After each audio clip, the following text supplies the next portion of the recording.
to tonight's webinar on the Manitoba Trails Strategy. This presentation is being recorded. Participants are in listen-only mode with cameras and microphones disabled. Thank you for joining us tonight. I'm Sloan Cathcart. I'm the head of interpretation with Manitoba Parks, and I'd like to begin tonight by respectfully acknowledging the traditional lands that make up our trails in Manitoba, including Treaty 1, 2, 3, 4, and 5 territory. Our parks and trails on these territories encompass the original lands of the Anishinaabe, Cree, Dakota, Oji-Cree, Dene, and the homeland of the Métis. When we use trails, we should be respectful of the lands we are traveling, strive to learn more about the local peoples, and be mindful of our shared relationships to Manitoba's natural landscapes. Tonight, I'm joined by our park planner, Ashley Hall, who will present on the Manitoba Trails strategy. After the presentation, we'll spend some time answering some of your questions you have about the strategy. So please type your questions in the Q&A on the Zoom window as we go along.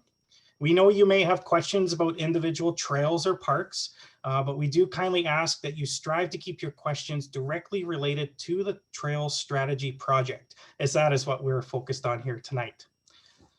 I'll now pass this off to Ashley. Thanks, Sloan, and thanks everybody for joining us tonight, and thanks, Sloan, for that introduction. Looks like lots of you participated in the poll that Sloan put up just as a little bit of a thing to get us started, and you can see the results there. Looks like lots of different mixed use here, and hiking being the big one. It looks like there are lots of snowshoers, paddlers, skiers, and a little bit of everything here.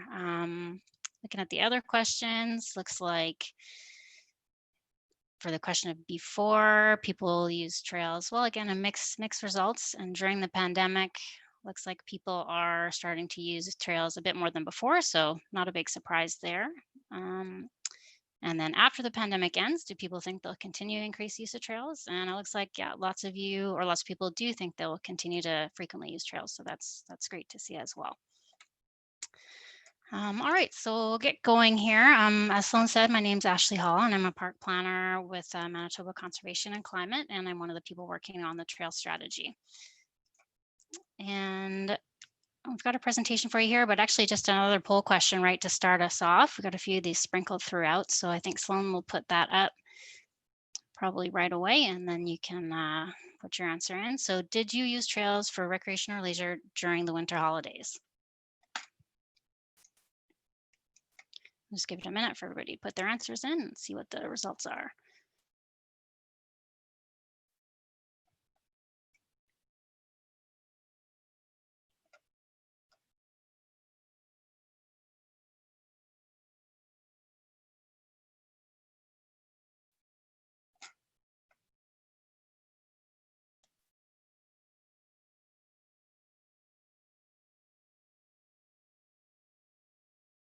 So it looks like results are in, and 86% of you did and 14% didn't. So most people on here, but not quite everybody. I do wonder, I bet again, given the circumstances with the current COVID-19 pandemic, I think probably many of you have heard about increased use, people using trails, and you might have, even seen evidence of that yourself. So I do wonder, if we asked the same question this time last year, would the numbers have been different? Probably a little bit, although hard to say how much.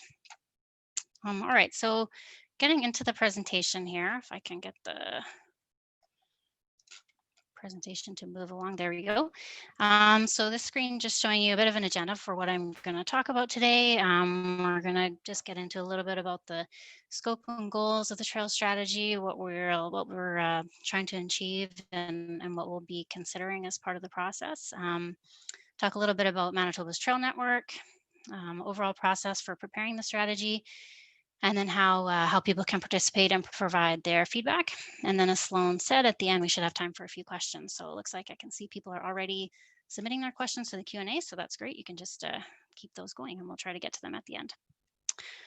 So first off, in terms of scope and goals of the trail strategy, there's it's quite a broad scope, and there's a lot of things that we've been discussing that we'll be trying to achieve here. generally there's kind of 4 categories that that the different aspects can be sorted into, and those are what you see on the screen here. So first off, trail use and management. And what we're talking about here is really about partnerships and collaboration between trail users and the different groups involved with managing and maintaining trails, and within government departments and program areas working with trails. So really trying to improve communication, have more communication, more collaboration, more working together. And then this is also in the section 2, looking at trail user behavior and education. So what can we do to um, improve trail users' understanding and knowledge about trails, and improve the experience for everybody, providing a good quality trail network, and at the same time ensure people are using trails safely, responsibly, and that we're continuing to protect the natural environment that a lot of trails are situated in. Second aspect here is development and maintenance. And the big thing here that we're talking about is really, we've been looking at the process for that recreational trail groups go through to try and get approval to develop or maintain trails. We've had a lot of conversations with the different groups involved in this about the current process, and we know there's a lot of challenges. The process can be quite lengthy, can take a long time. It can be confusing for groups. They're not sure what all the requirements are, who they need to talk to, who they need to engage with in nearby communities, and what all the steps are. So there's a number of things that we can do to improve that process. And at the same time, while we do that, ensure that the review process continues to be robust, but that it's a better experience for everyone all around.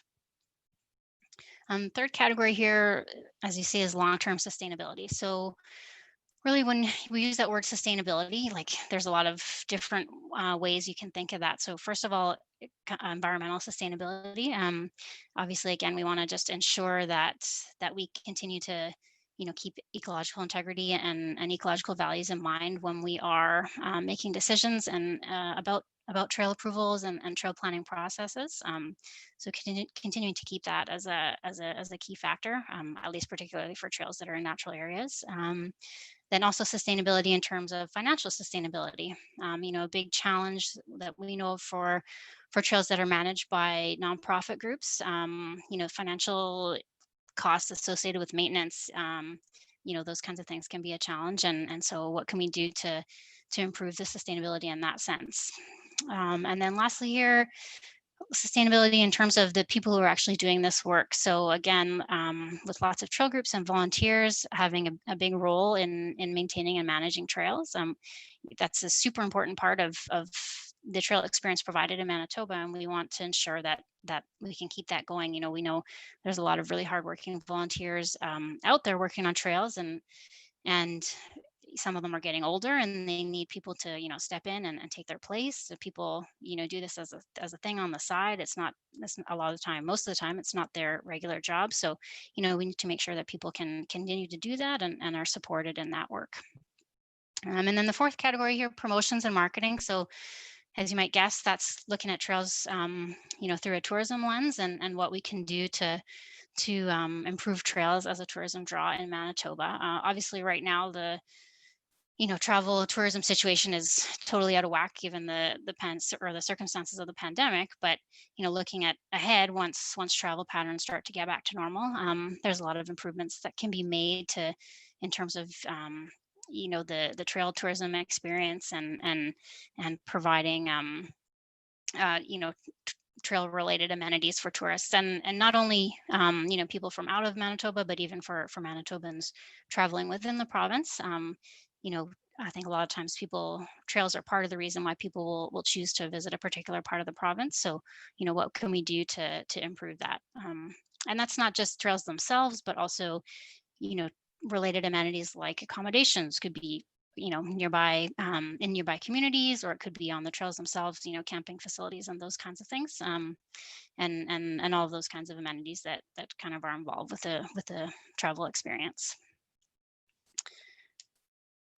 So just as the scope of the strategy is really broad, we have a lot of people involved and who need to be part of the conversation. So On the side of the provincial government, there's a number of departments that have some level of involvement in recreational trails and resource trails. So Sloan and I both working for parks. We're both in the Department of Conservation and Climate, but other departments that are involved in this include agriculture and resource development, which is where, that's the department that oversees provincial forests and undesignated crown lands and wildlife management areas. So a lot of trails go through those areas. And then also Manitoba infrastructure, who else? Travel Manitoba, municipal relations, health, and then even areas like Historic Resources Branch, the Disabilities Issues Office, Crown Services, municipal relations, if I didn't say that one already. These are all departments that need to,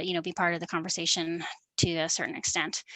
And then outside of provincial government, there's, even more groups, stakeholders, people that are either interested or potentially affected by use of trails and management and, have an interest potentially in the strategy. So again, numerous trail groups in Manitoba, some of those being, having a provincial scope, and then others that are a more, local or regional, have a local or regional basis.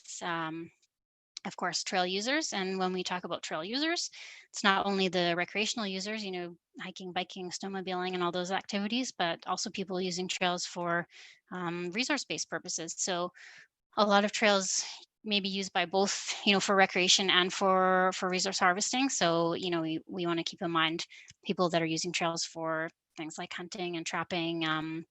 People involved in the forestry sector rely on trails. So there's a number of people who use trails for those reasons. And then, of course, Indigenous communities and organizations also have a potential interest in trails and the strategy. And there's a number of ways that's relevant.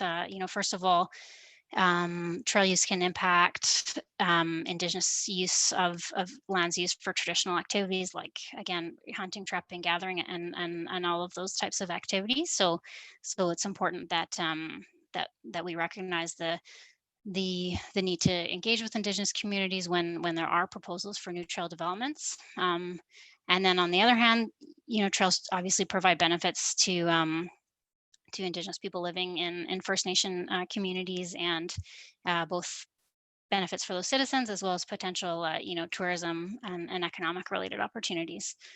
And then also, again, municipalities, similarly, obviously benefits to people living in cities and towns across the province, both benefits for citizens and economic benefits as well.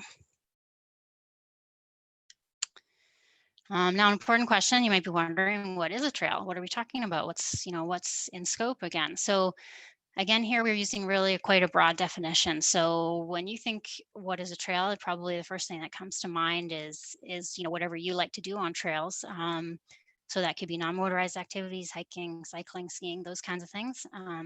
It could be motorized, snowmobiling, ATVing. It could be mixed use trails. So self-explanatory, those are trails that have, some kind of combination of the above uses. And then we're also including water routes in this process. So, we don't want to overlook canoeing and kayaking routes. Those are important recreation opportunities. And so, we're considering those types of water routes in the definition of trail here as well. And then lastly, we've got active transportation routes. So some of those may overlap with some of those other, non-motorized or motorized routes, but it's important for us to be, considering those in this process as well. And then another aspect of this that is, pretty big in scope is just where in the province are we talking about? So really, we're talking about trails across Manitoba. I know many people, maybe many of you listening now, think of trails and associate that with provincial parks. But and while we do, obviously, we have a lot of trails in parks. That's a really big part of this. We also have trails in provincial forests, wildlife management areas, and other undesignated crown lands. So, we're including all of these here. And then also, trails maybe in backcountry, urban, or rural areas. So that's all sort of in this scope as well. Okay, we've got another poll question for you here. So I'll let Sloan bring that one up. The question is, what is your favorite season for using trails? So winter, spring, summer, fall, or maybe you don't have a favorite?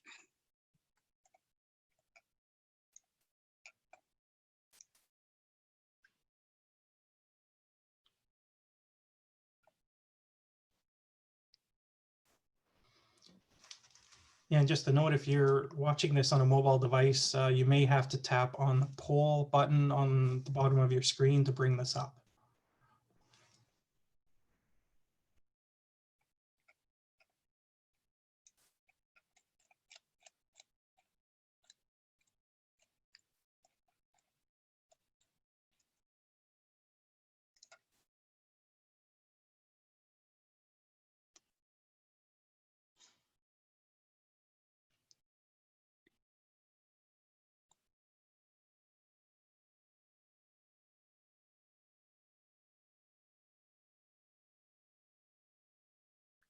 Okay, results are in. Actually, so 50% of people no favorite. So that's kind of not what I was expecting, but that's interesting. Otherwise, looks like kind of a tie between, or second and third place between summer and fall, 21 and 20%, and then winter 7%, and poor spring only gets 1% of the vote. So interesting. All right, thanks for participating there. I kind of thought we might have more winter trail fans, but I guess not. All right, so carrying on here. So just briefly wanted to talk about Manitoba's current trail network. I mean, first of all, you might be wondering, what do we mean when we say trail network? And really, we're just talking about the trails across Manitoba, regardless of type of trail, activity, type of service or surface. We're including all of those in that network. It doesn't mean that they're all physically connected or part of the same system, just sort of an overall term. So we have a lot of strengths of our trail network in Manitoba. First of all, we have numerous trails across the province, and those trails offer a wide variety of activities to do, and also a lot of different opportunities for people of different skill levels as well. So those are important strengths. And then as I alluded to before, really strong base of trail groups and passionate users and volunteers. Really, that's, I think, a strength of our network. And then another thing I'd mention is just the diversity of landscapes we have in Manitoba. I think that's something that's really interesting. And if you're someone that uses trails across the province, then you'll have seen just the different sort of vistas and opportunities in the environment, and different sorts of experiences that provides. Now, that said, of course, there are some issues that we have. So, one being kind of an ongoing challenge is just issues keeping up with maintenance. And, whether that's challenges, again, like I mentioned before, funding pressures, the just general financial costs for groups that are, managed trails to keep up with that, or, even just equipment needs or people bodies to do that work. That's an ongoing challenge for at least some groups that manage trails.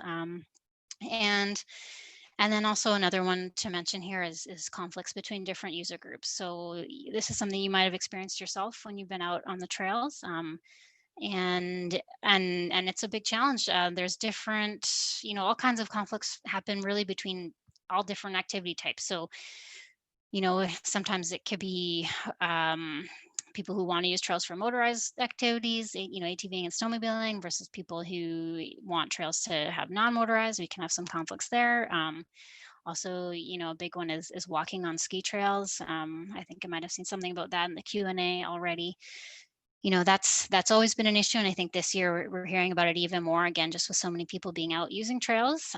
People are looking for places to walk and ending up on ski trails. And on the one side, of course, people who work hard to groom trails for skiing, they want to be able to use the trail for skiing. And on the other hand, people who want to walk and want nice long walking routes, they're looking for somewhere to go to do that activity. So it's a tricky one to balance. And then again, there's just other conflicts, whether it be with horses, equestrian riders, horses getting spooked by dogs off leash or by bikes.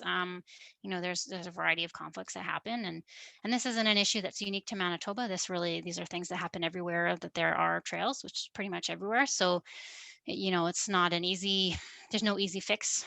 If it was, then we wouldn't be seeing these problems. But so those are things that will take kind of a multifaceted approach to try and address.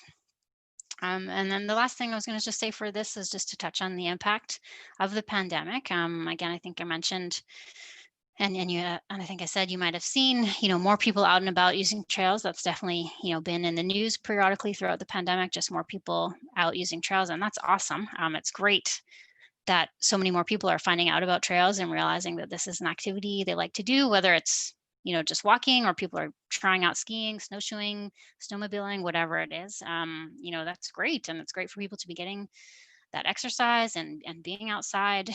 Those are all kind of an unexpected benefit of the situation.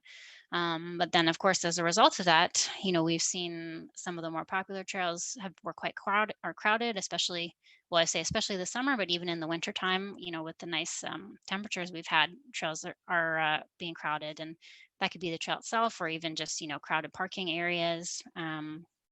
And we've also had reports of, increased littering at some of the popular trails, and I think, some instances too of people, again, largely due to inexperience, or just, lack of knowledge about trails.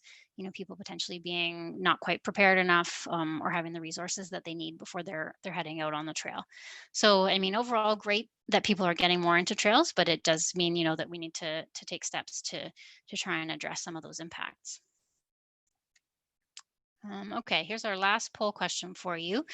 So this question is, are you planning to visit or use trails that you haven't been to before in 2021? So yes, no, or you're not sure. Just give it a minute for those results to come in. Thanks everybody for playing along with our polls here.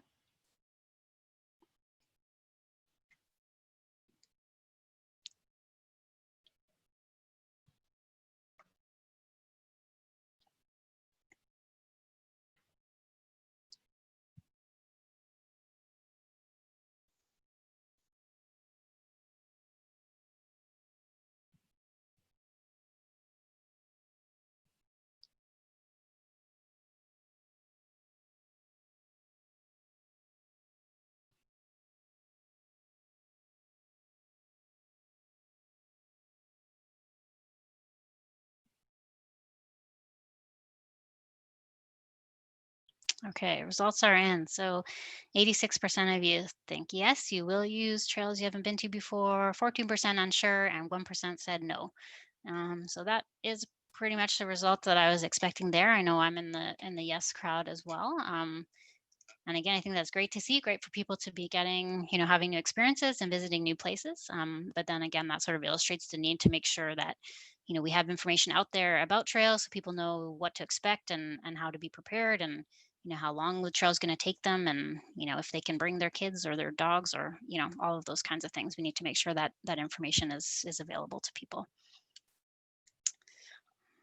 Okay, so just a few more slides here for you in this presentation. So here, just wanted to talk a little bit about the overall process for preparing the trail strategy. So we've been, work's sort of been underway for the past several months on this, and a number of different facets. So first of all, we've just been compiling information on trails across the province. All kinds of different aspects, locations and routes and activity types, and trying to identify some maintenance needs and which trails, are potentially good sort of market ready products from a tourism perspective. So really trying to compile all of that data. And then at the same time, again, lots of discussions ongoing, both internally on, within the government departments involved, as well as externally with trail groups and other stakeholders and partners. And really, we're talking about all of, the issues and challenges that I've mentioned, as well as, what are the opportunities that we have, and some potential solutions for making improvements to the system, and the overall process involved in designating and maintaining trails. And what can we do to address some of these challenges that we know exist out there. And these conversations are ongoing. So, in terms of engaging with stakeholder groups and trail groups and communities, and the, all of the people that I mentioned earlier, we've had a lot of conversations, but the process is still ongoing of us reaching out and trying to get that input. So that'll be ongoing for the next little while.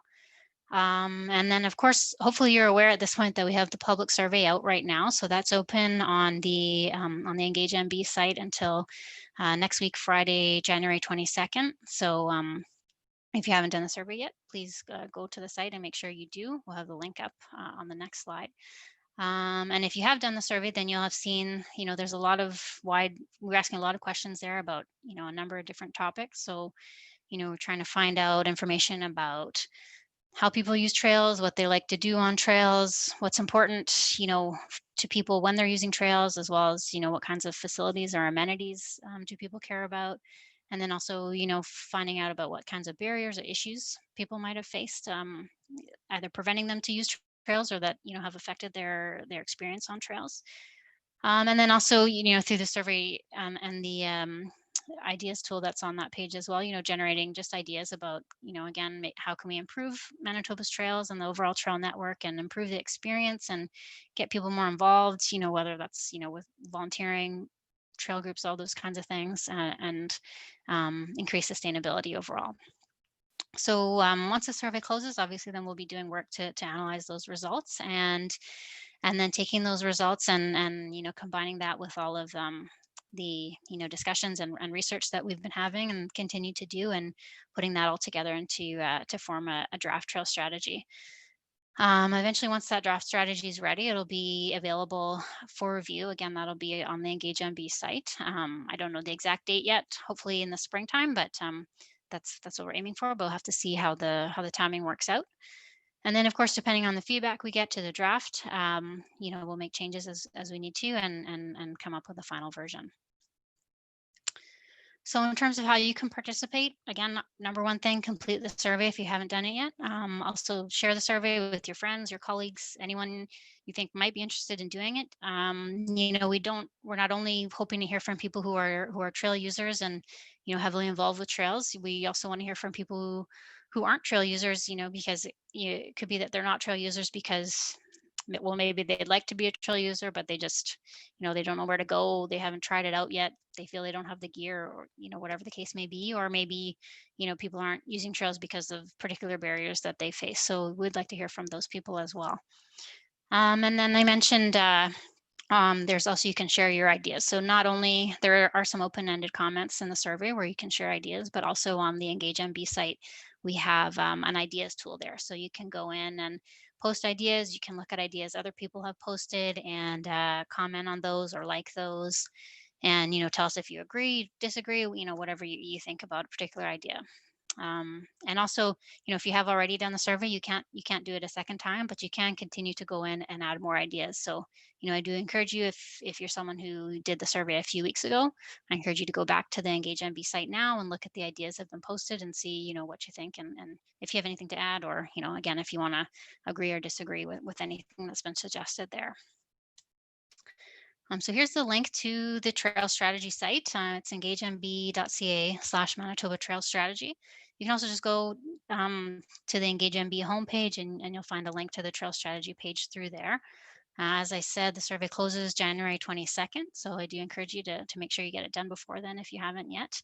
And we also have an email address here. So that's mbtrails@gov.mb.ca. So that email address is open as well if you want to, contact us with questions or written submissions, whatever the case may be.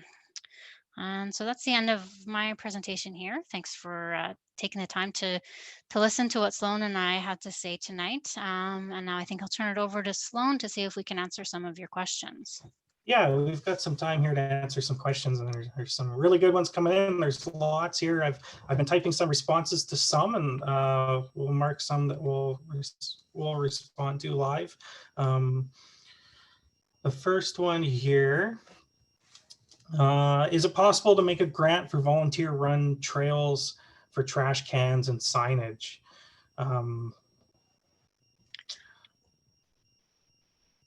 So, well, what I would say to that, so in terms of a definite yes, no answer, I can't give you that at this point. I know, we have been looking at different options for funding and looking at what, how trails are funded in different jurisdictions. And even here in Manitoba, there's different funding systems in place.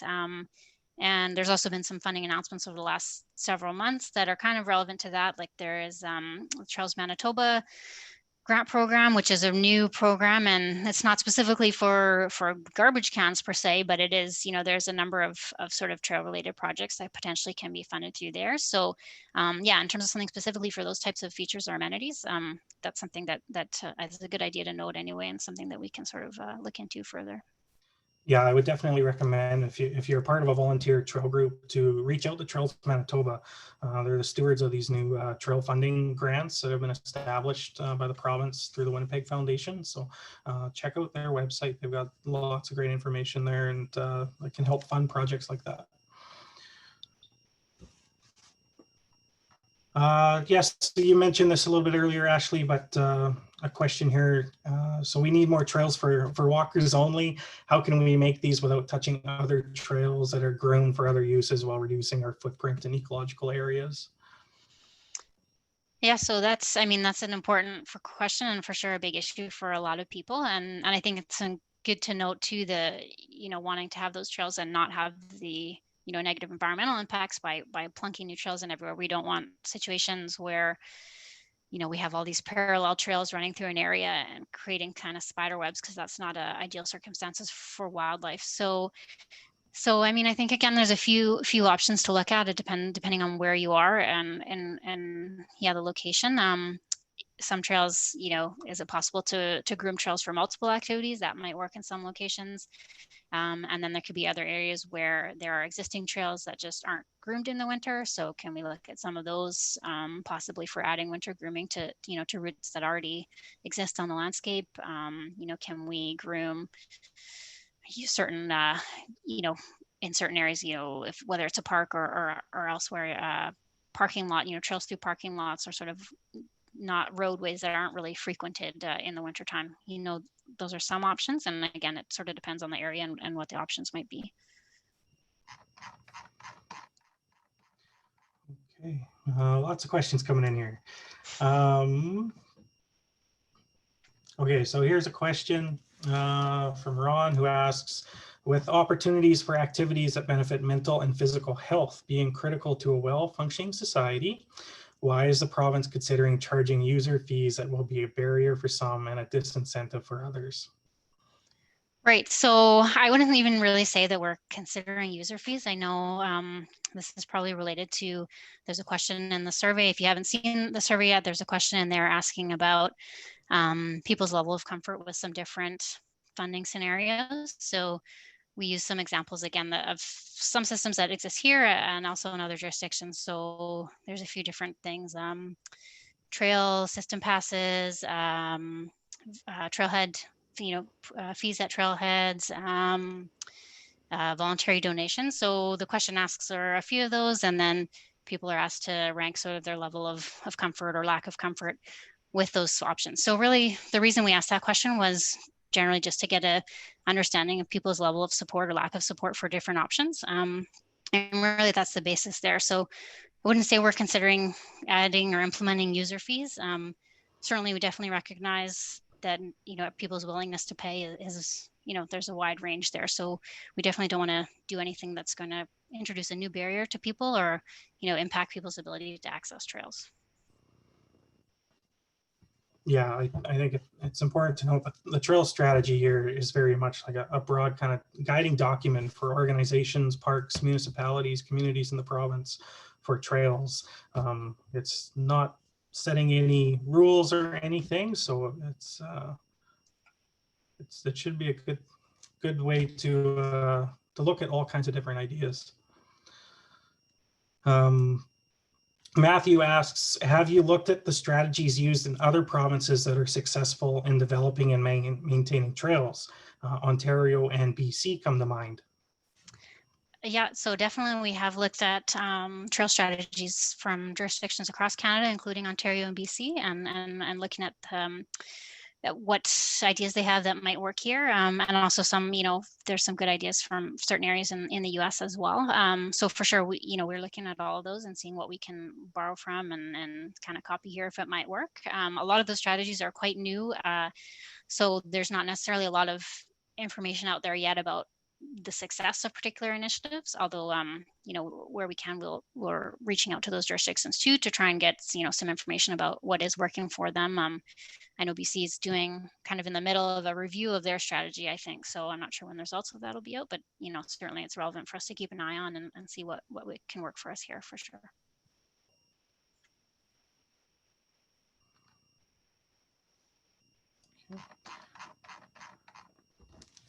Teresa asks, will improved signage be looked at, as some of the trails are very poorly marked? So I guess I'll just jump in and say, if there's specific trails that you have concerns with, reach out to the local manager responsible for that trail. So if it's in a provincial park, reach out to the local park office to look at the signs and the trails. We do strive to get signage up to snuff as much as we can. So if there is an issue, let us know. And the same goes for any trails that are on the landscape municipalities or under different jurisdictions. Just reach out to the local manager. Yeah, and I would just add to that we have been talking about signage and wayfinding and hearing from people that challenges or lack of consistency. So yeah, we'll look at that in kind of a provincial scope and see if a sort of better, or not necessarily better, but new improved wayfinding strategy can potentially be implemented for the province as a whole to sort of have some consistency. Yeah, there is a few questions here about signage and if there's a provincial trail signage document or guidelines, and there is for snowmobile trails under Snowman, the trail network, but otherwise it's kind of been up to local organizations and how they sign their trails. And Trails Manitoba has the signage standards for the Great Trail or the Trans-Canada Trail. So and we have some standards in our park system. So there's different kind of standards out there. Could we make a provincial one? I don't know.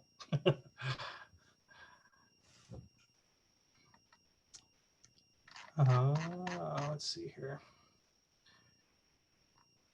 So this individual is working with a municipality to prepare their own trail strategy. Are we sharing the survey data results? Yeah, so we will have what we heard report will come out, which will be, I think it will combine the results of the survey. And I should have mentioned, actually, I forgot to mention earlier, in the fall, we did have a smaller survey that was directed at recreational trail groups. So we'll have a what we heard report that includes the results of that smaller survey, the results of this survey, and then also results of the public review of the draft trail strategy once that comes out. So I think that'll end up all being combined in one what we heard report at the end of the engagement process. So for sure we'll share those. In terms of if you're for this municipal process, if you kind of are looking for some of these survey results before we've released that, you can always contact us at the email on the screen, nbtrails@gov.nb.ca, and we can see if we can share some of that data if you need it before the what we heard report is finalized. We might be able to share some specific sort of statistics and those kinds of things.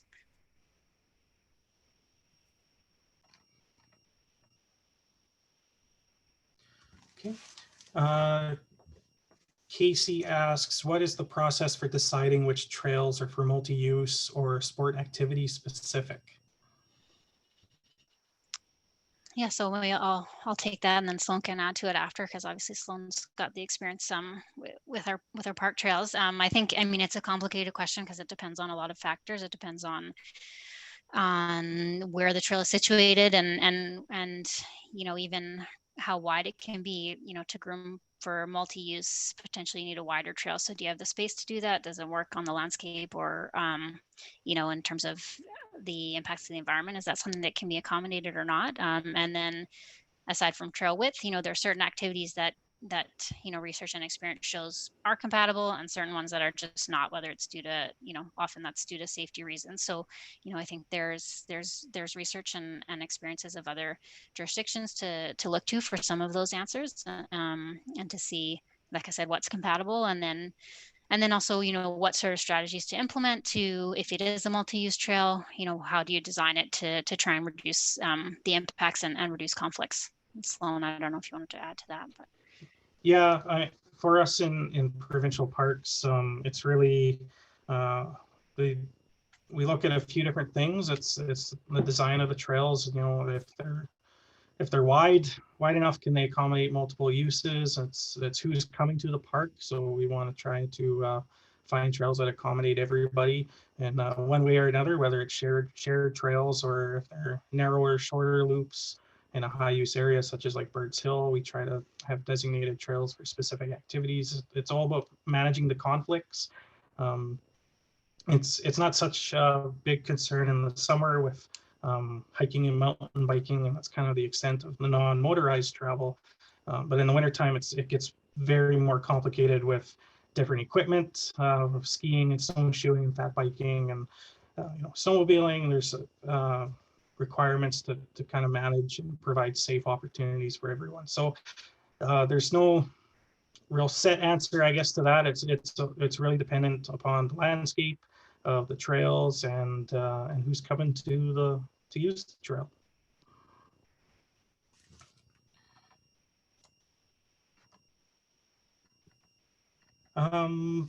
Alan asks, are we aware of any incentives for private landowners to offer use of their lands for trail systems? I don't know.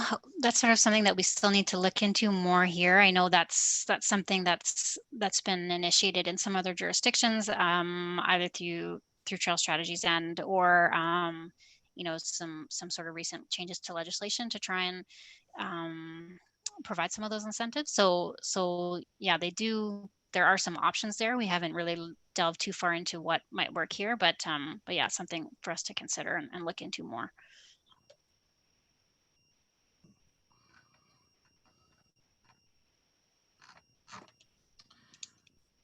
There's just lots of comments in the Q&A. I'm just kind of scrolling through to find some questions we can answer out of them. Oh, here's one from Sandy. Can we submit a proposal for canoe kayak launch? And if so, where? She's also said that she's reached out to, I'm guessing you're talking about within the city here, because you've mentioned a couple of city councilors. Yeah, I would recommend reaching out to organizations like Paddle Manitoba. Some of those groups that advocate for for those activities. So like for water routes and that kind of related infrastructure, connect with groups like Paddle Manitoba and they can help you out there. And then of course the managing landowner as well. So if it's within the city, yeah, the city of Winnipeg. Yeah, and I would add, I know we have like some of the ideas that we're seeing on the Engage MB site, and I think, yeah, some responses that have been submitted. There's certain areas people are requesting, whether it's new routes in certain areas or particular trail, developments. And I'll just note, the strategy, given the broad scope of the strategy, we're not going to get so detailed as to say that we will develop a particular trail here or a boat launch there or add 10 campsites here. Those, we're not going to get into those kinds of details. More about the process of how do we make those decisions and what we incorporated into that process. But at the same time, you can we're still making a note of all those suggestions. And where I mentioned at one point how we've been sort of creating a database of trails and their related amenities across the province. We can still add some of that info into that, so we have that sort of as a background resource of. And that said too, we know if we see a lot of people commenting and voicing support for particular areas or routes, then that does give us a sense of people's priorities and areas that we want to look at. You just might not see those specific details in the strategy itself. Question from Emily. Will the strategy examine both physical maintenance and development as well as social engagement? For example, a database or network of ambassadors of trail areas to improve accessibility, approachability, or welcomeness of trail areas. and in doing so, hopefully user responsibility and preparedness? Yeah, so I mean, obviously, as I sort of talked about already, for sure, we are looking at the actual, physical maintenance and the process for permits and getting those things in place. In terms of the social side, yeah, definitely we want to look at people's engagement, whether that's being part of trail groups or not, and not only for volunteering, we do want to look at how can we get more people involved. Obviously some people don't volunteer just because they don't want to, they're not interested, and that's completely fine. But there are other people out there who would like to get involved, and they don't know how, or maybe their schedule requires some more flexibility. So how can we sort of improve options in that sense? And then in terms of welcomingness and social engagement. Yeah, I think that's an important part of the conversation when we talk about improving communication between groups and having um, more dialogue and more coordination and cooperation. I think that's one step towards that, to have sort of a more welcoming environment. But then also, yeah, we want to look at how do we touch on that in the survey a little bit, like in terms of the inclusivity trails, and how do we make sure that everybody feels welcome, whether it's regardless of ability or whatever the case may be. So yeah, it's something to talk about, and I don't have any things that I can say right off the hop that we know is a solution that we can implement right away, but it's part of the discussion for sure, and something we want to look at.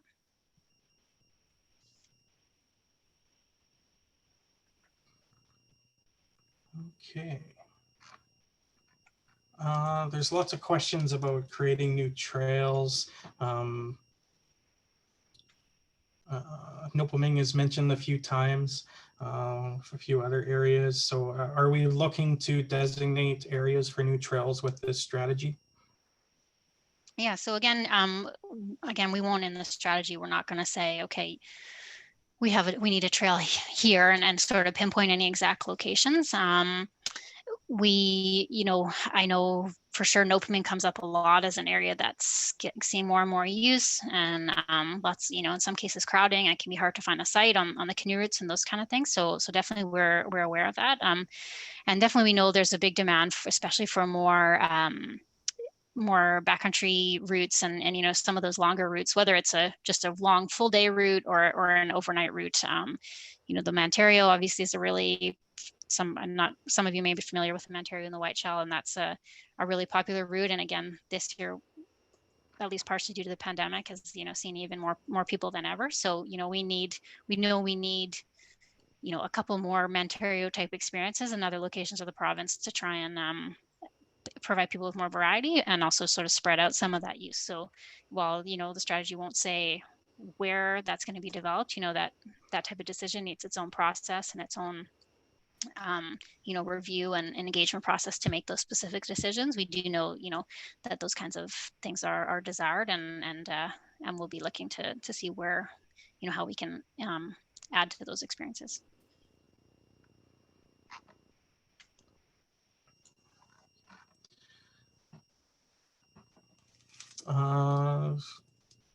There's a few comments and some questions here about putting more resources into mapping Manitoba's trail systems. We find some park trails are poorly mapped, or especially on Crown land, some more remote areas and parks.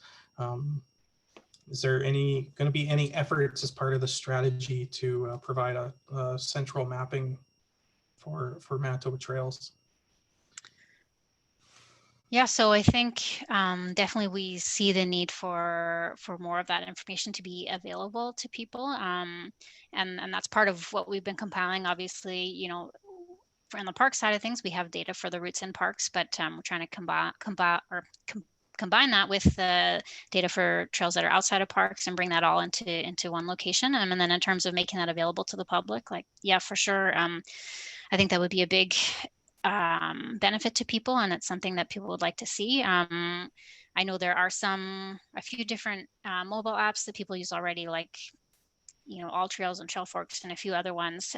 So I know we hear from some people that they want to keep using those. Other people might like to see something new. So, it's still a question of if we would develop something new or try and latch onto or partner with some of those existing ones. And I think, we'll also look at, what the options are in terms of an online web type of presence.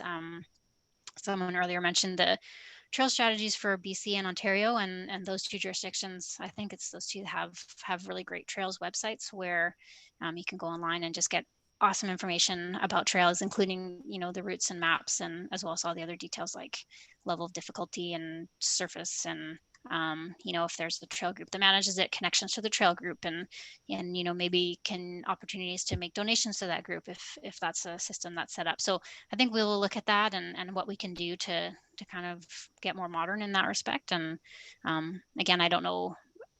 I don't think whatever we can do there, it's not something that's gonna, obviously that takes time to build those things. So it's not like it wouldn't be in place when the strategy is released, but it's something that we'll talk about and try and work towards for sure.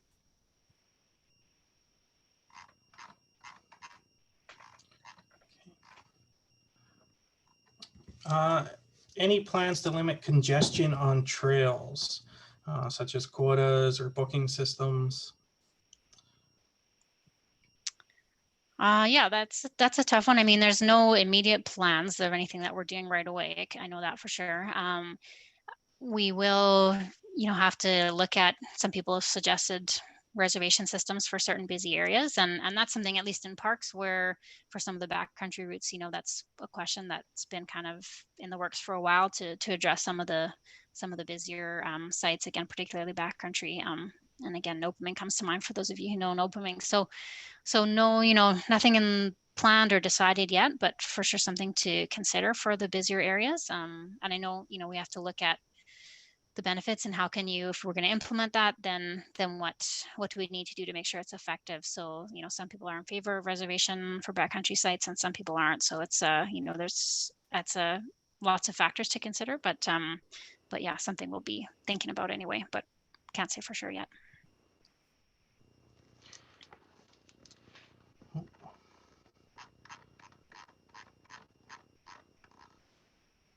Sorry, everything keeps jumping around on my screen here when we're trying to read it here. Yeah, are there any plans to add additional camping spots to established water routes? Yeah, so again, no specific plans yet or locations where we know for sure we will be doing this. But again, we know certain routes where there's definitely demand for that. So I think it will be a bit of a process to sort of go through and prioritize which routes and sites might need that the most. So yeah, again, something to look at, but nothing that's been decided or planned yet anyway. Kelly asks, do you have any information on what percentage of the total tax dollars generated provincially goes to trails from either our province or others? Yeah, I have to say I'll make a note of that question. I really have no idea what the answer to that is. It's a great question for something for us to look into, but I don't know the answer right now. Mm-hmm.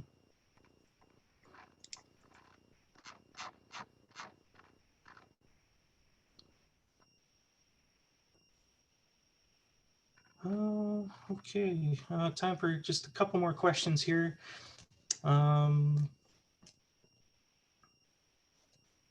I haven't heard mention of conflict during hunting seasons. I felt unsafe at times because of this concern. Are there plans to beef up resources and information to assure both hunters and other trail users that they're well separated? Yeah, that's another type of sort of conflict that I didn't mention earlier when I was talking about the different sort of issues. For sure, that's one we're aware of. Both, I think, hunting and trapping both fit there, where those are longstanding activities that rely on trails, and those users rely on trails, and at the same time we have people using trails for recreation that may not know that those activities are ongoing. So a big part of that is I think communication. I know this year in parks, at least, or certain areas, we had some new signs, I think, just to let people know that there were potentially hunters in the area. Yeah, ultimately a big most I think comes down to education and making sure people are aware and understand in certain seasons, if it's hunting season, wearing bright clothing and all those kinds of things. We need to make sure that that message gets out there, and both, ahead of time so people can be prepared, and as well as at the trailhead. So again, recreational users know that those activities are occurring, and then similarly that people there for hunting or resource type of activities, are aware of the recreational users, which I think they usually are. But what is being done to raise awareness of this engagement? primarily it's been through social media, through the Manitoba Parks social media channels, and then some of our partners have been sharing it for us as well. And then we have a long stakeholder list, so some emails going out to advertise. Those have been the primary methods.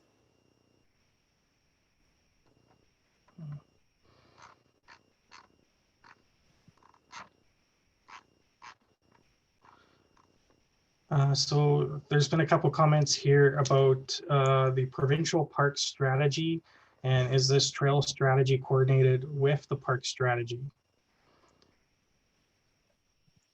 Yeah, so these, I know maybe it could be confusing for some people because they are happening kind of concurrently, but they're not. They're definitely separate processes. This one isn't related to that. Certainly some of the outcomes of this and what we learn through the engagement will be relevant, I'm sure, and of interest to the other process. But yeah, they are separate. I mean, obviously, we are co-workers working on these things, so we know what each other are doing, but they are separate processes in the end.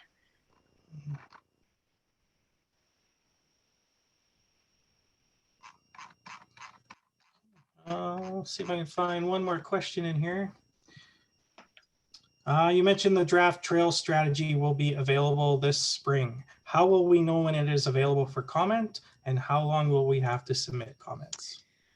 Yeah, so I'm hoping for this spring. I can't guarantee that it'll be spring, so it just depends how long it takes for us to finish having all the conversations that we need to have with stakeholders and other interested parties. But spring is what we're hoping for anyway. And then if the easiest way for you to find out, if you go to the Engage MB page, you can, I think it's subscribe for updates or sign up for updates on that page. So if you sign up there, then you would get a notification anytime there's an update. And so that would include when the draft strategy is out and the engagement on that starts. And then probably, it's not exact plan for sure, but I would imagine we would give it 3 or 4 weeks probably 4 weeks would be a typical timeline for that engagement process. Okay. Well, that wraps up our time here. There's lots of great comments coming in here at the Q&A, and we've recorded all of them. So we'll, even though we weren't able to answer everything here tonight, we'll definitely take them forward as part of the strategy. So yeah, thanks, Ashley, and thanks everyone for joining us tonight. Remember to go to engagemb.ca to complete the survey and fill out ideas for the strategy. If you typed in some comments and ideas in the Q&A, you can type them into the Engage MB website as well. And as Ashley mentioned, if you've already completed a survey, you can return to add more ideas. And it closes on the 22nd, is that right, Yeah. Ashley? Yeah. So January 22nd is when it closes. So I'll just end off by reminding everyone that when you do go out to use trails, to follow the COVID-19 public health orders. Keep with members of your own household. And if you do meet up with a friend, make sure you keep your group to less than 5 people and practice the fundamentals of physical distancing and wearing a mask. Remember to use trails designated for your activity, respect all trail users, and always practice leave no trace. Be sure to sign up for other webinars and online events for Manitoba Parks. The next one we're hosting is all about trapping, history, and modern practices, which should be a fun, engaging one, this coming Saturday at 10 a.m. So details and registration is available on our Manitoba Parks Facebook page or online at manitobaparks.com. So take care. Thanks everyone again for joining us tonight. Stay safe at home, and we'll see you on the trails. Thanks, everybody.